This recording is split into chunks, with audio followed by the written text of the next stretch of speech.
did you see the article that Melissa Melton wrote about why no-knock warrants are a bad idea? Yeah. That was awesome.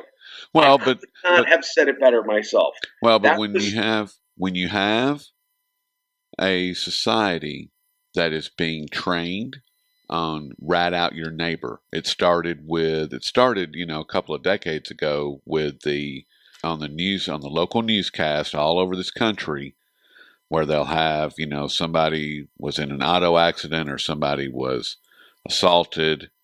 And if you have a tip, call the tip line at 213 news or whatever it is. And you get $1,000, That's really where it started.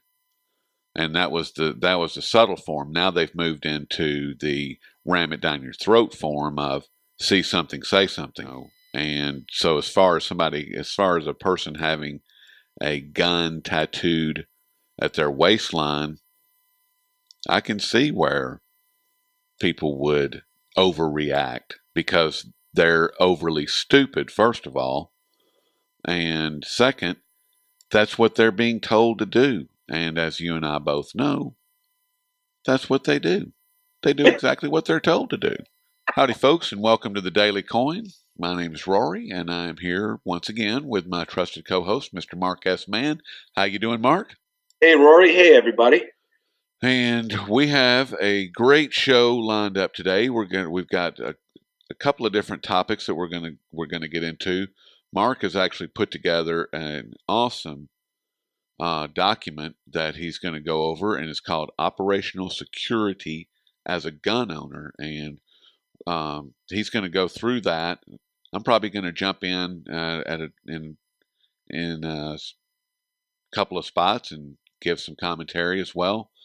And then we're going to go over a couple of the recent headlines regarding what's going on out in legislation land and as far as what's going on in the gun world and what these tyrannical scumbags are trying to do to us and the different approaches that they're currently taking. Nanny Bloomberg, spending $50 million, and $50 million will buy you a lot. And we're going to get into that in just a minute. But now, Mark, go ahead and let's jump into this operational security as a gun owner. Okay. First thing that we really need to talk about is that gun owners need to realize that there are other security issues concerning them other than the physical security issues of adequate and proper firearm storage. Security concerns do not end there. And I will refer to the other security issue that we need to be aware of as operational security. What I mean by that is that you need to be conscious of the personal footprint and signature you are projecting as a gun owner in public and online. Many gun owners are completely oblivious of this security issue and how it affects them. It's important to understand that your operational security as a gun owner may be just as important or maybe possibly even be more important as your physical security, especially when it comes to theft. Okay? And in terms of preventing theft, if I were a criminal and I wanted to if I wanted to gain access to firearms, the first thing I would do is get access to a vehicle, get a pad and pencil, and get a digital camera or a phone camera. And I would go to my local gun shop and collect license plates and see who I could follow home. There's not much that you can do to prevent that, but you get the point. It's pretty easy to, if you had half a brain and you wanted to figure out who you needed to steal from, there's really a lot of ways as a criminal that you could go about doing that. Hell, in some places, you could read your local newspaper who thinks it's cute to put all the gun owners' names listed in the paper one time, right? We've seen okay? So it's not hard to find who has the guns out there if you intend to be creative. Okay. Now, I'd never even thought about that, Mark, as far as going to a gun store. That's all that they sell are guns and ammunition. I never thought about somebody coming by and collecting license plate numbers. But, if you're a criminal, that's easy pickings. I'm sure the American Gestapo does it all the time. But if that didn't work, you could go to your local shopping mall, a grocery store, and tell who's got guns without even being at a gun shop, because all you have to do is look at the gun and hunting related stickers and paraphernalia that people have on their car, and you could take down their license plates and look up that information on a variety of look up where these people live on a variety of vehicle registry websites, which are very inexpensive to use. That information is not protected; it's public information. And then once you have these vehicle owners' addresses, you could pay a visit to their house at a time of your leisure when you would expect the occupants to be at work and at school, and conduct surveillance of those premises to determine which are the most suitable to break into. Now, we need to qualify this, because you are, in fact, a police officer, right? Right. And you do work in the firearms industry. Right. And what other credentials? Because I don't want people to think that we are, criminals or trying to encourage criminals. Let's run through your credentials so that people do understand that this comes from a knowledge base and not from a criminal base. This is not a how-to manual. If anybody gets offended by the fact that, oh my God, you're telling criminals what to do, listen, I'm telling you this stuff because I know it's happened before. I'm not the first one out there that's saying this stuff. I am an executive in the firearms industry for a very well-known, reputable manufacturer. I am a part-time police officer with the rank of lieutenant. I work for 2 firearms training companies that specialize in training for law enforcement, and I've been a subject matter expert in this field for almost 20 years. See, and there you go. That's really good. Thank you. Yeah. And I didn't mean to interrupt. I just want the audience to understand that, that we're not creating a how-to manual. We're trying to help you to understand how to better protect yourself. And what this is an example of is how your insured by Smith & Wesson bumper sticker, or how proud CDLL holder is a magnet and a sign that will bring a thief to your door. Do not ever be naive to think that this does not happen, okay? When this is what we're talking about, operational security as a gun owner, projecting your image as a gun owner in public and online. You are creating a footprint for yourself by doing that, okay? The other thing that people need to realize is that by doing stuff like that, by wearing a Glock t-shirt out in public, or a camouflage Mossberg or Browning hat out in public, you are making yourself a potential target if there's a possibility of a confrontation. And what I mean by that is, if I were a criminal or an active shooter type person and I wanted to assault or attack a group of people, I would attack the person that I perceived to be the greatest threat to me first. Do you think that a guy wearing a camo hat or a Glock t-shirt would stick out in a crowd if that were your intention? I would shoot the person that would be the greatest perceived threat to me first, okay? And do you think the guy that is wearing a Glock t-shirt may have one in his waistband? It would be not that hard of an assumption, especially to somebody that didn't have a lot of sense or was slightly or totally insane. So it sounds common sense and people want to blow it off, but a lot of people don't think about it. They don't really think about it that hard. And, so what I'm trying to say here is you shouldn't wear gun related clothing or anything that would identify you as a gun owner in places where it would easily stick you out and make you a more likely target. Okay. If you like wearing in using a backpack, avoid using a military backpack that's covered in molly, or something that's camouflaged, that brings a lot of unwanted attention to you. I've been guilty of it myself, but I really wasn't as cognizant of it until I realized that people were sizing me up and looking at me because I had certain things. Okay, so that's really important, and you have to pick your spots. Am I saying that you should never do that? Well, never is kind of a hard word to use, but if you're going somewhere where you do not want to be identified, you have to realize there's a time and place for everything. Okay, and the same holds true when it comes to making yourself less of a target for law enforcement. Having a vehicle with gun-related stickers or hunting paraphernalia will also increase your chances of being noticed by anti-gun law enforcement, or allowing you to become a target by law enforcement profiling you. Avoid like camo seat covers. Avoid things that scream, "I'm a gun owner" or "I'm transporting firearms."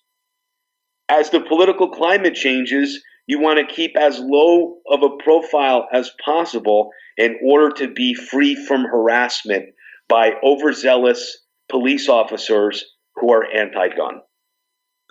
Which there are a lot of. Yes. And they're growing day by day. 50%. 50% of the police that you run into are going to be anti-Second Amendment. Wow. Teach your children not to discuss the fact that you and your family own firearms. And when I say children, I mean basically, even your wife or your older kids. Make sure your family members don't discuss the fact that you have firearms with people that you're not sure where they stand on those things, especially with the kids' teachers. Yes. It's none of the teacher's business that you have firearms in the house. And in a culture and society where kids are being indoctrinated and programmed in school to be anti-gun, the last thing you would want is to be in a situation where they're basically saying that your child lives in a dangerous environment because there's firearms in the house, and now there's a safety issue to your child. We've seen this happen before, where parents have posted a picture on Facebook with their kid shooting somewhere or holding a gun, and then all of a sudden Child Protective Services gets involved, and there's a whole big issue. Okay, so people need to think about that and realize that what people know about you can hurt you. What they don't know about you can't hurt you. Okay, it's none of their business. It's none of their business. It's none of their business. And if you choose to make it their business, either willingly or by accident, there could be negative consequences to you for that. Something as innocent as you posting a picture of you having a nice afternoon outside in the outdoors shooting with your child could turn into a nightmare for you. Okay?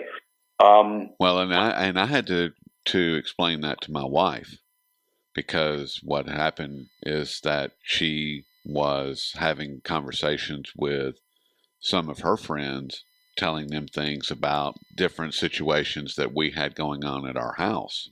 And it's like, I don't care who it is. We don't talk about that, because it's not anybody's business. There could be more involved in the conversation than just guns. I mean, there could be other things that you really don't want to share with people. You don't want to make yourself a target on any level.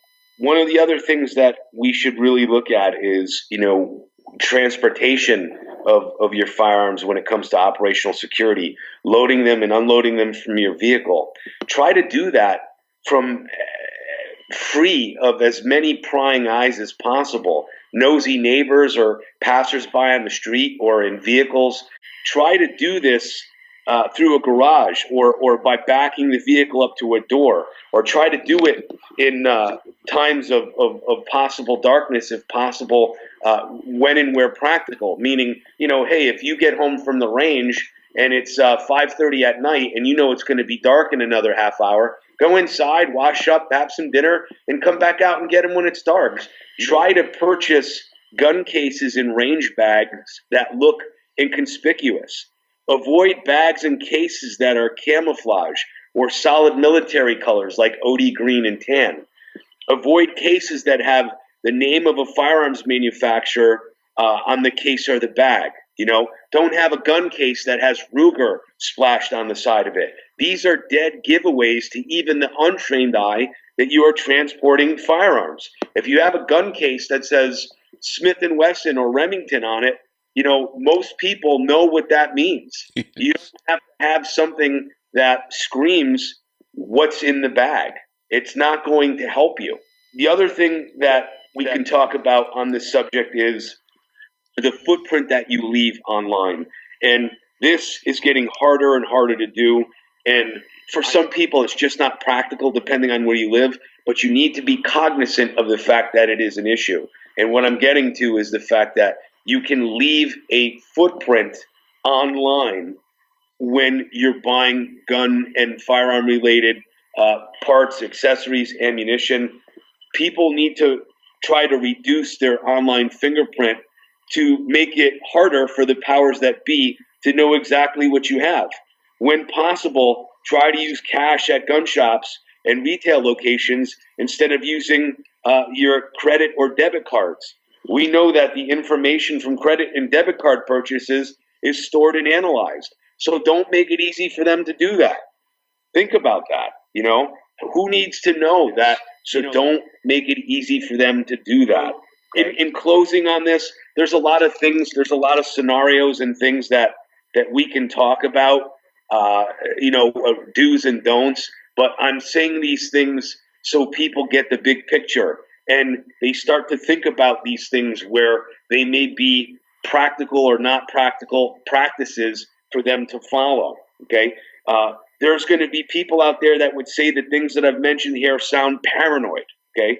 But if you live in an area of the country where the culture allows you to be less concerned with these issues, that's great. But a lot of us, me included, live in urban areas or in the American Northeast where the political climate is obviously rabidly anti-gun and getting more so by the day, where you never can be too careful because we now live in a if you see something, say something snitch culture. Well, there's things that you can do to make yourself be less likely to be affected. And, what I said just a minute ago was one of my favorite sayings is, the old saying of an ounce of prevention is worth a pound of cure. And you have to be careful that, you're not doing things to enable these people that are looking to entrap you, whether it's a neighbor, whether it's, an overzealous police officer. Don't give somebody an in. There, a lot of times people invite the problems that they have unwillingly and unconsciously into their lives. And if they're conscious about these issues and they're practical, a little prevention will go a long way in terms of countering any problems or issues that they may have otherwise faced. There's no sense in advertising anything, calling attention to yourself or having discussions out in public, but just know that there are criminal elements that are taking advantage of that or that can take advantage of that, and they do take advantage of it. Why would I want to put my family in harm's way when all I have to do is nothing, literally do nothing? It just makes it so much easier. I mean, and as far as, carrying a weapon in some type of labeled bag, I would never do that. If you don't want to have the problem, all you have to do is not wear it. I'm not saying throw it in the garbage and don't ever wear it again. Don't get me wrong. I'm just saying there's a time and a place for everything. Yes. And that responsible person is going to be cognizant about the fact that he has to think about where the best places to wear or not to wear some of those things are. Let's jump over to the gentleman that has a burr in your backside all of a sudden. It's Sean Van Diver. Yeah. And it's an article that's posted over at the Daily Beast, and the title is "A Former Navy Firearms Instructor and Proud Gun Owner on why we need common sense gun control. This guy is, at the beginning of the show, we were talking about how Nanny Bloomberg has $50 million to spend. This would be one of the shills that he would spend some money on. This article is just unbelievable. I want to let you, I know that you, like I said, Mark, you got a burr in your backside on this one, so. Yeah, we're going to post the link to the article so people can take a look at it for themselves. But this is the type of individual that people like Nanny Bloomberg are going to use in his anti-gun organization.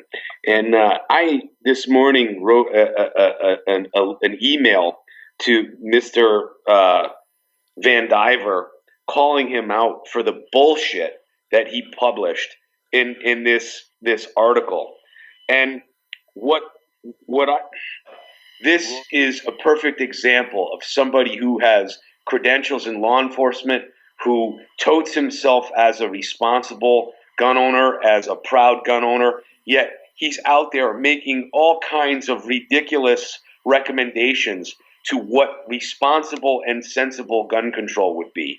And I want people to really take a look at this article and read it. It's just absolutely ridiculous, some of the things that he talks about, one of which is getting insurance companies involved in this issue. And by bringing an insurance company in, you're creating another line of business to come in and smash people over the head with. Yep. Americans have enough insurance, and usually we get nothing out of it except litigation and bills. Exactly.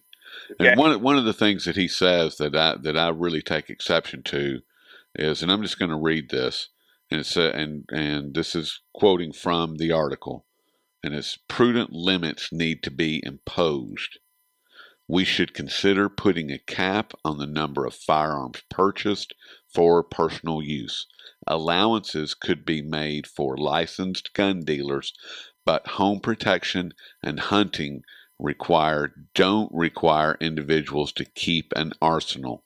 At the very least, misdemeanors such as DUIs, drug charges, and white-collar crimes should be added to the list of crimes that preclude offenders from owning firearms. What he's saying is that if you've had a DUI, if you've ever smoked weed and gone to jail for it, if you are a criminal on Wall Street, that you shouldn't be allowed to own guns, regardless. Currently, the way that the law is structured is that if you're a felon... Yeah, unless that is, you're a police officer like him, and you have law enforcement credentials, in which case you would be exempted from all those rules. Exactly. What a hypocrite. It's a total hypocrite. And the fact that he's once again referencing hunting and home protection as being the reason for owning guns, the Second Amendment was never, ever, has nothing to do with home protection, nor does it have anything to do with hunting. Second Amendment is about the citizenry being able to defend themselves and to overthrow the government, period. That's what the Second Amendment is about. The founding fathers, that's why they fought to put that into place. Even alludes to the fact that you're paranoid if you believe that the government is coming for your guns, which laughable. I'm glad you're laughing at that. It makes me angry, and I know there's going to be people out there that have listened to me, over the last 2 years or so that say, "Wow, Mark really sounds pissed off." I am pissed off because this is an example of somebody being used as a shill by the prostitute anti-gun media, somebody that is looked at as an expert, and this is how they're gonna come at us. Another thing that this guy is doing, which really annoys the hell out of me, is he's getting to the fact that one of the ways to improve safety and to eliminate a lot of the issues that we see is that we should have mandatory psychiatric evaluations of people that are firearms owners. In other words, to get the license to own a gun, you have to go through a psychiatric evaluation, and that has to be renewed every 5 years, let's say. This kind of segues into something that we were going to talk about, another topic, which is the fact that, this whole misnomer by the media and the anti-gun powers that be are trying to get doctors and mental health professionals into the gun control debate to make it seem like this is a public health issue. Nothing could be from the truth.